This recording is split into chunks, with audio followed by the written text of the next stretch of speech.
Alright, so this is a quick vacuum cleaner collection update video. I've gotten a few machines since the last time I made a video, so here we go. This is a straight suction Healthmore upright made by Royal, about 1930. This is a Royal upright, all metal upright from about 1990, and I have the tools for it. I have the tools for the Healthmore as well. This is a brand new Royal 4150 commercial tank from 1999, and I do have the box for it. This is a Dirt Devil CanVac, a 9.2 amp. Also have the box for that. This is a direct air Dirt Devil upright from the early 90s. This is a rare vacuum. This is an Airway Dirtmaster 2-motor upright from the late 1930s. I'm one of the few to have one, and it does need to be rebuilt, but I'm happy to at least have it. This is a very neat Art Deco Singer upright from, I want to say, probably the 40s, and it does have a cord reel. Singer was, I believe, the first to have a cord reel on a vacuum, at least an upright. This is a post-war Eureka, probably from the mid-late 40s, and it's in very nice shape. These are two unusual vacuums. These are two Princess uprights made by Holland Electric for Healthmore in the 90s. That one has a power nozzle and this one is straight suction. Normally over here there would be a Filter Queen Majestic, but the motor's getting rebuilt in that. This is a Optima made by Healthmore, sold in vacuum stores. It's a Filter Queen with a bag. Very neat machine. It's a little cheaper than a Filter Queen 2. It has a plastic wheel on the dolly, as well as no tool storage, so it is kind of a cheaper model of Filter Queen, but with a bag. This is an Electrolux Model 30, recently serviced, runs very nicely. This is a post-war, so this is probably late 40s. This is an almost new Electrolux Ultralux that I got on Facebook. The elderly woman used it a few times and then put it away. Excuse me. So I'm very fortunate to have it. This is a Premier upright made by General Electric, probably mid-late 40s. This is a 1990 Kirby Legend 2, my favorite Kirby model, along with the matching vacuette made by Douglas for Kirby. This is a brand new Riccar 8955 upright. Best vacuum Taconi ever made, in my opinion. 2-motor upright. This is a Kenmore twin fan that I recently had serviced. I liked it because it's got that weird bulky handle for no reason. I never understood why they did that on this machine, since it's not self-propelled, but it is a 2-speed. These are two Kenmores. This is a Whisper Tone from 1999, and then this is my grandmother's last vacuum on my mom's side, her 2004 Kenmore. This is a Koblenz Endurance. It looks like a Eureka Rotomatic, but it was actually made by Koblenz. Sold in vacuum stores, and I've only ever seen one other one, so they're pretty rare. Normally there would be a Kenmore Magicord here, but the motor is getting replaced in it. My other grandmother, this was her second to last vacuum, and was not used a whole lot. This is a Panasonic JetFlow with a variable speed motor. I just had the motor totally rebuilt, so it runs very nicely, and I have a tool set for it. These are two Miele's. This one's from the late 90s, an S328i, and then this one is an Air Clean Deluxe S230 2301, late 80s, maybe even early 90s, and that has a radiator brush with it too. And this is back when Miele was putting American motors in their machines for the US market before they switched to Miele motors. This is a weird Sharp canister. Haven't figured out who actually made it, if it was Sharp or if it was Panasonic, but it's the only one I've ever seen, and it works very well. It's actually very lightweight too. This is a Panasonic JetFlow dual sweep, so this is the reverse agitator brush, so it spins normal when you push it forward, but when you pull it back it reverses so that it wouldn't catch on carpets, so on the edges rather. So it's a very unique machine. This vacuum is special. It's my Phantom Thunder, the first vacuum I ever got for my collection when I was 11. This is a brand new Phantom 11 amp upright I bought on eBay 8 years ago, and I've never used it, but I have switched it on a few times.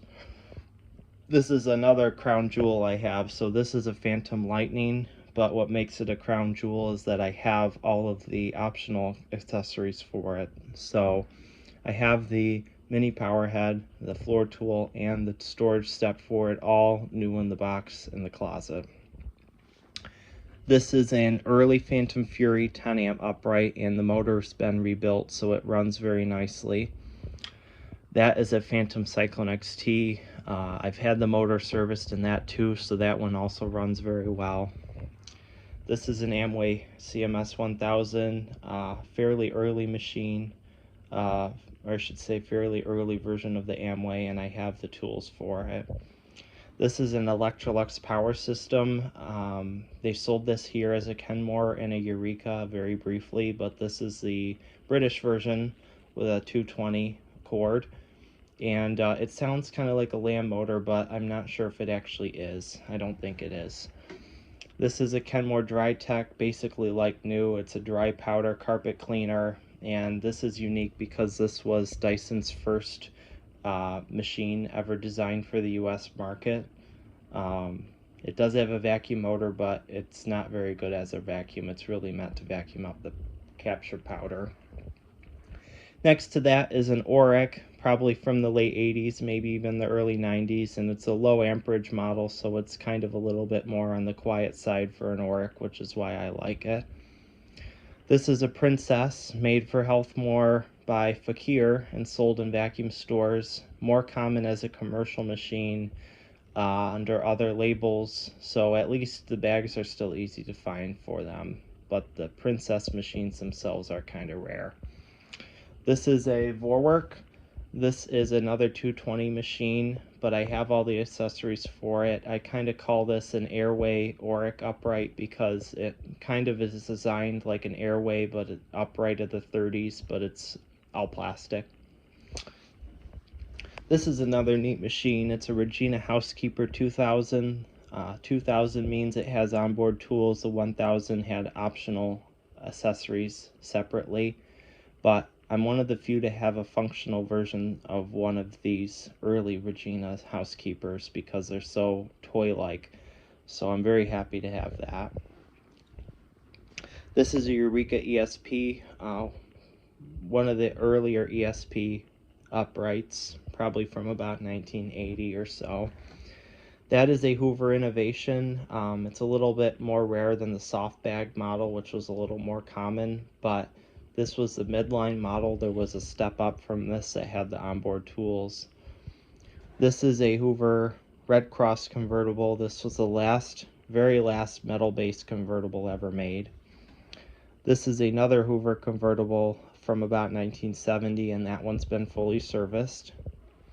This is a very nice example of a Hoover Citation. This was made after the 63, around the time the convertible came out. This is a very nice Hoover 61 from the late, I would say probably mid-late 40s, and it's been serviced and I have the tools for it. I always like the Art Deco-y shape of the hood on that machine, very streamlined. This is an 11 amp Phantom. I got that from the original owner, and what's neat about this vacuum is that he actually bought it on my grandmother's 61st birthday. Next to that is one of my prized vacuums. That is a 9 amp Phantom. They are very rare. I've only seen one other one. They only made a few thousand of them because this was before the infomercial came out. And the tools are swapped, so the tools go on the opposite side as the other Phantom models did. It also does not have a fluff trap, and it also has a brush with replaceable brush strips. This is an Atlas, similar to the Universal upright of the time, and this is very neat because it's got the tail fins like a 57 Chevy. That is a Eureka Superlight. Some might wonder why I have that in my collection. Well, I bought that when I was 9 years old at Walmart, so that was the first vacuum I ever bought with my own money, so that's why I still have that vacuum. That is a Lewitt Model 88 in very nice shape, and I just had the switch replaced on it. And that next to it is a Shetland Lewitt from the late 60s, maybe even the early 70s, at the very, very end of the life of Shetland. And I have all the tools for that.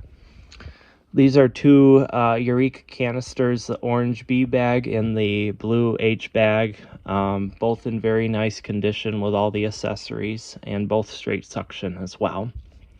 Down here is a translucent blue Kenmore bagless canister that was imported here by Electrolux for Sears as well as Eureka. The Eureka version was a lighter blue, but it does have a Eureka attachment set and a Eureka power nozzle. One of the first bagless machines to compete with the Phantom Lightning in the US. This is a Eureka Excalibur canister made for Eureka by Volta, but it does have Eureka hose, Eureka tools, and a Eureka power nozzle. So over here is a Saniway canister. I have most of the tools for it too in the closet. I won this at the Vacuum Convention raffle, and that was made by Kingston. This is a Fairfax, probably from the late 80s, early 90s, and I have pretty much all the tools for that as well, including the shampoo system.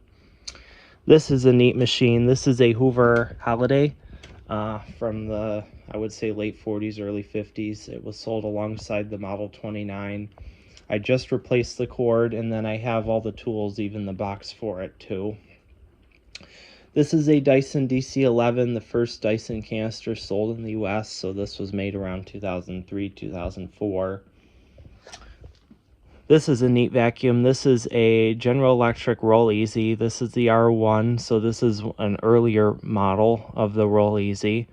And these two big things you see here are actually the wheels, so it rolls on the side.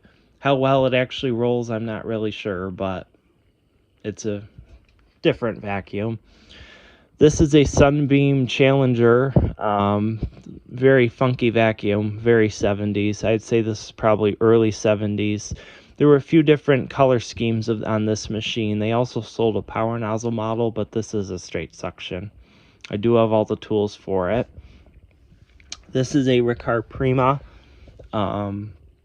I got it from the original owner, and it's in very nice shape. I actually quite like this vacuum.